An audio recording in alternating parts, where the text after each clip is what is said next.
Welcome back to a special edition of CAVS Corner. We're audio only today. Just going to hop on a quick call. I'm driving, Brig's on the other end, and we want to have just a quick conversation about the Cavs, a check-in. Our schedules have been really busy, but not too busy. We've been able to watch the Cavs games, and wow, what an exciting start to the season. 8-0, best record in the league, but all of that is important, but I have a bombshell of a question for my co-host, Brig. Brig, this is what I'm thinking. Would you entertain the thought of trading for Giannis Antetokounmpo? That is my question. And let me set it up for you here. The Bucks have started off by only winning one game. We obviously just beat them twice, which was awesome. Donnie's shot at the buzzer was incredible. We can get into all those games at some point. But the point is, the Bucks are built to be a championship contender right now. And they have completely stumbled out of the gates, looking pretty horrible. I think, I don't have it pulled up in front of me, but I'm pretty sure they have the worst record in the Eastern Conference. And Giannis has openly and publicly talked about in several different locations and times that the number one thing to him is winning. And he wants to be where he has a chance to win. And right now, it doesn't look like that's Milwaukee.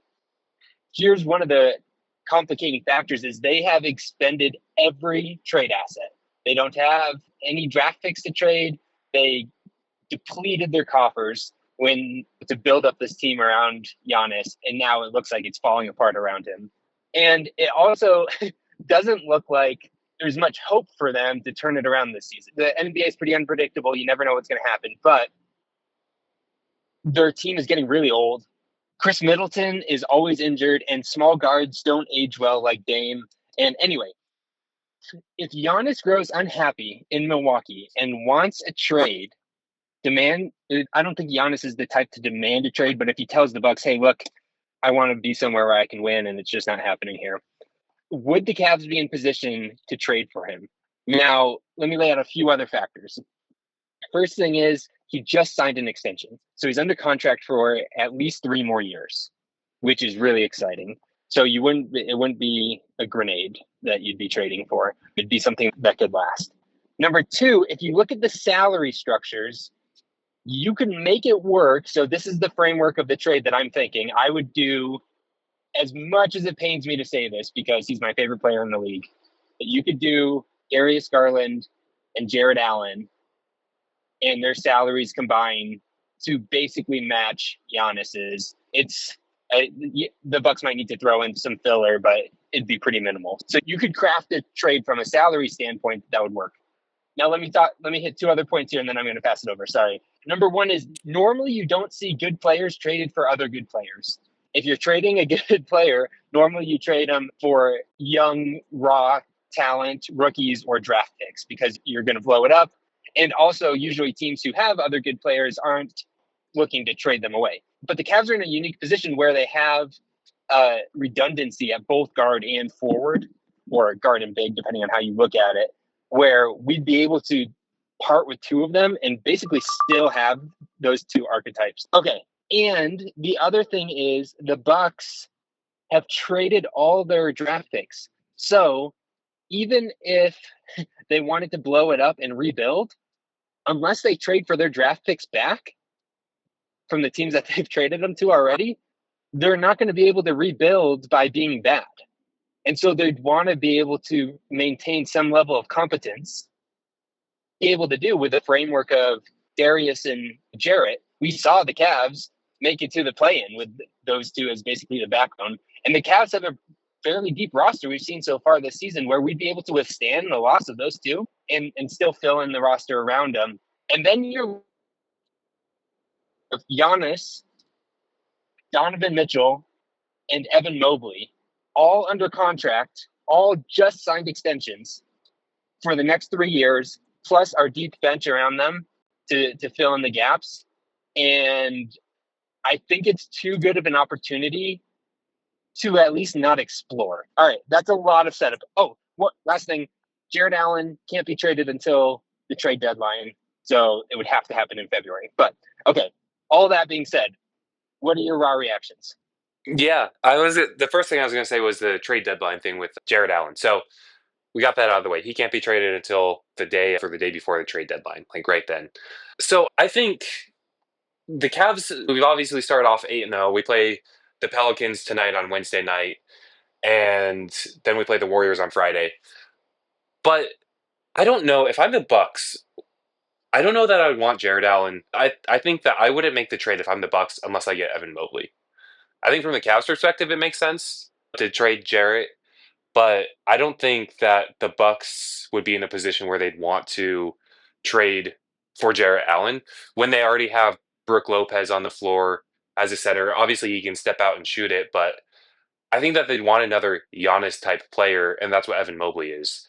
So if I'm the Bucks, I wouldn't do it. It'd be a non-starter if I don't get Evan Mobley back in that trade. But I think that is definitely something to entertain. I think that Giannis would, like you said, he'd bring a huge boost to the team if we do it later in the year where we have Donovan Mitchell and we have Giannis as well. I think that would be quite an incredible team, to be honest with you. The other thing that comes to my mind is part of me just wants to see this out with this core that we have. I know that we've been saying that for the last however many 2 or 3 years. Just we want to see this out. We want to see this out. But we're finally good now. We're finally like playing the way that we thought that we would play, and we're at a point where I don't think we ever will have a time like barring injuries, but we haven't had a time yet where we don't have either like we don't have one of the core four on the court at all times. It's so powerful to be able to have an all-star caliber guard and a great big on the floor at all times, off the bench and starting as well. They all start, of course, but with multiple different lineups there. And the other thing that I'm thinking of from the Cavs perspective is Donovan Mitchell's talked about how he doesn't want to like he wants to avoid playing as many like he played a lot of minutes last year, and I think that he would appreciate playing. He's been playing. I want to say around 20 minutes a game, not maybe No, 24, I don't 25. think it's that low. Yeah. It might not be that low, but he hasn't been playing nearly as many minutes as he was last year, and I would want to protect that durability a little bit by having Darius there as that backup safety net. So I don't know, but I do think that too when you get to the playoffs, it doesn't matter as much because Yeah, yeah, I think the arguments you're making are regular season arguments. yeah, And if you're coming at it from that perspective, I agree. Our regular season output would probably diminish slightly because you'd lose depth, especially high end depth. But when you get to the playoff, our playoff equity would skyrocket. To win a championship, you basically need to have a top five player in the league on your team. hmm And just by the very nature of that fact, there's only like it hardly ever happens. And if a top five player, which Giannis is, he's slid a little defensively this year. Maybe he could get that back, or anyway, we're talking about literally a top five player. If you have an opportunity to add that to your team while pairing him with another All NBA caliber guard, and then let's say you're right and they won't take Jarrett back and they'd only take Mobley. Let's say we do it, and you still have an All Star caliber big, like I agree that I want to watch this team grow. That's my favorite part about basketball is roster building and watching young players grow and develop. And I want to see this out. I just don't know if you can pass on an opportunity to add a top five player who's not like way past his prime to the team without without completely decimating the rest of your roster. I think we're uniquely set up to trade for a player like this and still have a contender. yeah, yeah. That's a super valid point. I guess a question that comes to my mind then is why do you think that Dame and uh, Giannis haven't exploded with two amazing All Star caliber players? I think we could get into a ton of different factors. Let me just list off some bullets. I won't go into depth on all of them because I think there's really good shows out there. Dunked on Prime has talked about it.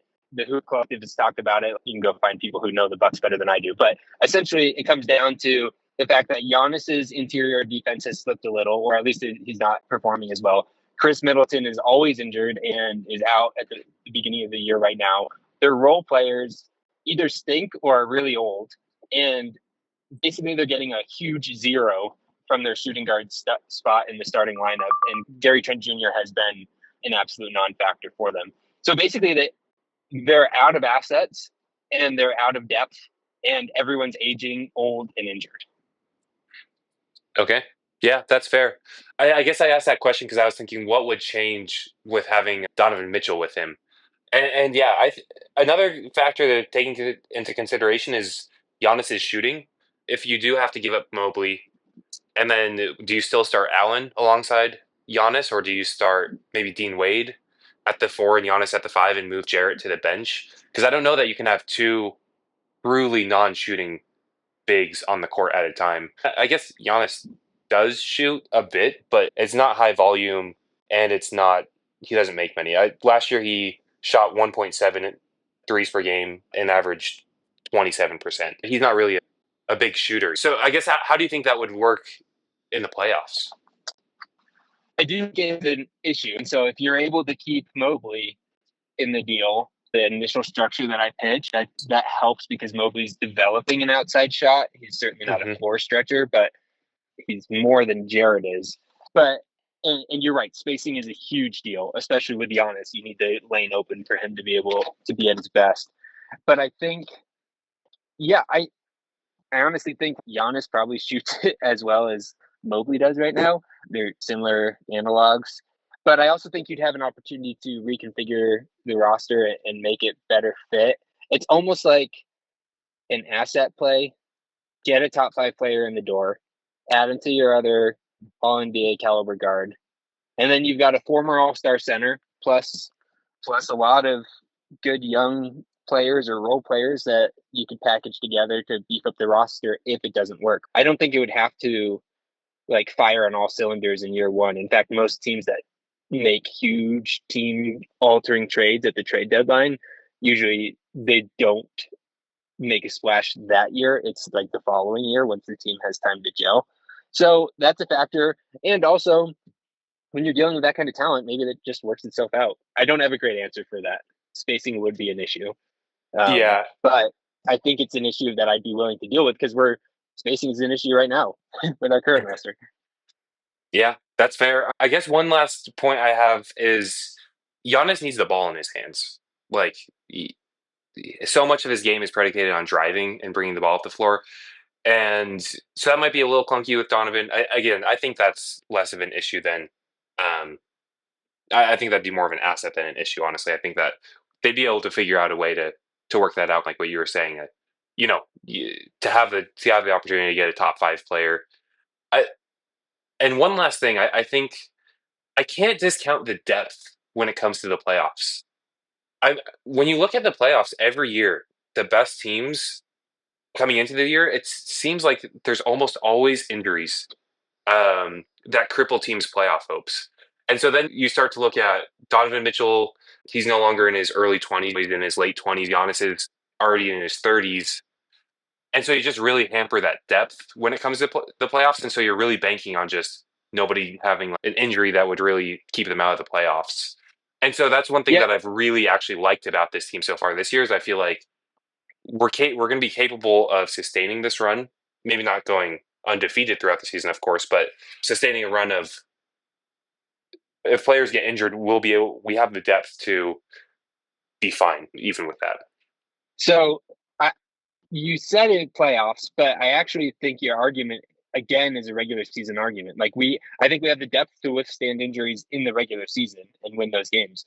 But in the playoffs, currently, if we lose one of our main guys, we're not going to make it to the championship or even the Eastern Conference Finals. Like in either scenario, you need help.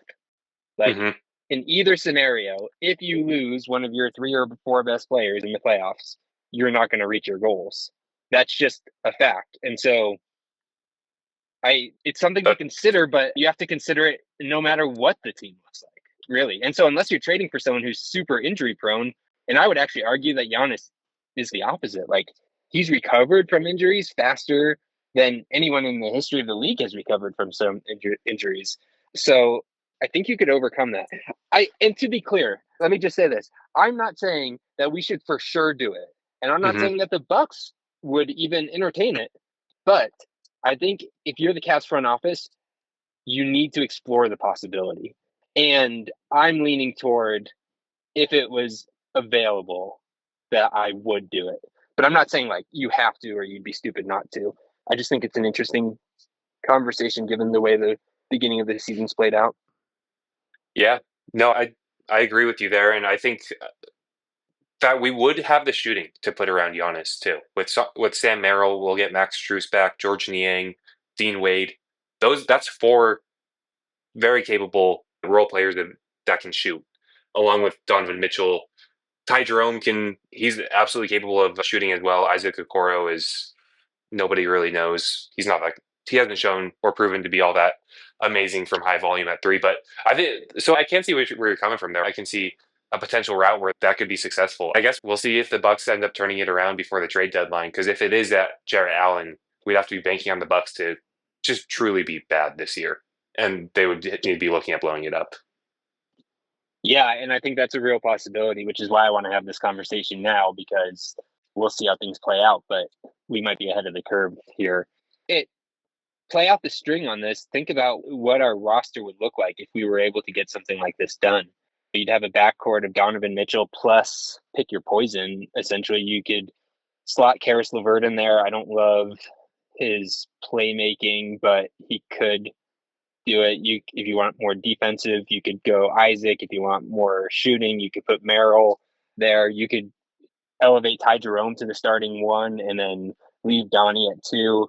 And then at the wing, again, you have Strus and some combination of Dean Wade, Giannis, Jared Allen / Evan Mobley, whichever one isn't traded, with Niang coming off the bench and those other wings and guards that didn't make the starters. Plus, if Jalen Tyson comes around, like, I just think you're looking at a team when it comes. The regular season is more about your floor. You want a high Mm-hmm. floor in the regular season, and the playoffs is more about your ceiling. Yeah, And and being able to because play multiple ways, I think, to adjust to playing the same team 4 to 7 times in a row, you got to be able to play different styles depending on what they take away from you. yeah, and so this would raise our ceiling and probably lower our floor. I don't think it'd lower the floor significantly, but it would some. And if you're able to keep Evan Mobley too, then you preserve your future looking, because this is a win now move. But so is the Mm-hmm. Donnie move. And they're all under contract for a few years, so like you'd have a good run at it. It's not a rental. One thing that gives me pause with it is Giannis's slip on the defensive end, and also Donnie doesn't seem to have started the year looking like himself. I don't know if his ankle's bothering him or what. Just looks a little less explosive. Yeah, I've heard other what people did he talk have like about a that too. quad or knee injury in the playoffs? I think it was quad, wasn't it? No, I don't Maybe it was remember. knee. I'm really bad with injuries, but yeah, so if he's not up to like his peak performance, then maybe you question it. And and I don't think Ty Jerome is really like a starter level point guard. At some point, you need to adjust that unless Donnie moves to the one. So there's definitely some things to consider. And maybe if it's Jared Allen, then you might have to throw in. I think we have a draft pick that where you can trade now because it's been long enough since the Donnie trade. But I don't know. I think it's a really fascinating question to consider. Yeah, that would be an incredible pairing, Donovan Mitchell and Jarrett and Giannis. I think that those would be. It'd be really hard to stop them. I think when it comes to playoff time, assuming that they have chemistry and they're healthy, I think that that'd be a tandem. That'd be pretty formidable, I'd say. I agree. Okay. Any final thoughts on that? Actually, here, let's end on this. If you were in the Cavs' shoes and the Bucks came to you and said, "We'll trade you Giannis for, let's say it's Jared Allen and Darius Garland and our first round draft pick in whatever year that is, like 2030 something." Yes, or and the answer is yes or no. You can't alter the deal. Would you do it? I think yes. I think that you'd have to. If it's Jared Allen, Darius, and a pick, I think that you'd have to say yes.